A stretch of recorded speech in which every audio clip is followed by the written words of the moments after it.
Chers amis, je tiens à vous souhaiter un très chaleureux Shabbat Shalom depuis Yerushalayim, Ir HaKodesh, la ville sainte, bientôt capitale du monde avec Mashiach à sa tête, avec le temps construit et Hachem parmi nous.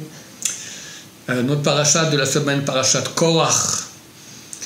Korach qui est en enfer depuis 3330 et quelques années, disons Moshe Emet V'Torato Emet, Moshe est vrai et sa Torah est vraie, mais il s'est rendu compte de cela trop tard et tous les jours on coupe sa chair en morceaux et on la cuit, on la frit. Terrible. C'est marqué qu'à la fin, il fera partie des tzadikim. Tzadik, Katamar Ifrach, qu'on dit dans les Tehillim, ce sont les Sofet Tevot, les fins des mots de Korach. À la fin, il fera partie des tzadikim parce qu'il a reconnu son erreur. Mais le pauvre, il souffre énormément. Nous voyons dans la paracha que Moshe Rabbeinu a envoyé à Datan et Aviram un message pour qu'ils viennent le voir. Et ils ont répondu, Lona ale, non, on ne montera pas, on ne va pas venir vers toi. Qu'a fait Moshe Rabbeinu? Lui qui est le roi d'Israël, un homme tellement proche de Dieu, pour qui chaque seconde est tellement importante, il va lui-même les voir. Se disant, peut-être quand ils me verront, ils auront un peu plus de déférence, un peu plus d'honneur. Et comme ça, je sauve leur vie pour arrêter cette révolte. Ils savaient que la terre allait s'ouvrir et qu'ils allaient être engloutis, eux et leur famille. Et quand il arrive vers eux, ils sont sortis avec leur famille, leurs femmes, les nourrissons, devant leur tente, et c'est marqué Vayatsu Nitzavim. Ils sont sortis, Nitzavim ça veut dire quelque part comme au garde à vous, debout. Et Rashi explique, ils sont sortis de façon insolente en insultant et en blasphémant. Donc ils ont tout perdu, c'était terrible. La question se pose, pourquoi Moshe Rabbeinu il a fait ça? Qu'est-ce qu'il a gagné par cela? Pour lui, chaque seconde est importante, il a autre chose à faire que s'occuper de ces deux personnes-là. Il va spécialement les voir, il baisse son honneur comme un carpette, d'accord, devant deux grands mécréants, des grands réchaïm. Et ça aide absolument à rien. En fait, le Midrash dit que ça a oui aidé. Parce que quand il est venu les voir, dans une des tentes là-bas, il y avait Korach qui était assis avec ses trois fils. Et Moshe Rabbeinu est rentré dans leur tente. Et là, les fils de Korach ne savaient pas quoi faire. Si on ne se lève pas devant Moshe, c'est un manque d'honneur. Un grand de la Torah qui rentre, il faut se lever. Attention, on se lève, c'est un manque d'honneur envers notre père qui est opposé à lui. Du genre, on est du côté de Moshe, ils ne savaient pas quoi faire.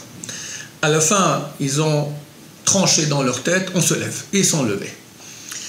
C'est pas pour cela qu'ils ont fait tchouva, c'est pas pour cela qu'ils sont mis du côté de Moshe, ils étaient du côté de leur père Korach. Mais néanmoins, cet acte positif qu'ils ont fait, qui était très difficile pour eux, il a causé le fait que lorsque la terre s'est ouverte et ils sont tombés, à ce moment-là, ils ont eu même pas une parole, ils n'ont pas eu le temps, mais une pensée de tchouva. Une pensée de tchouva.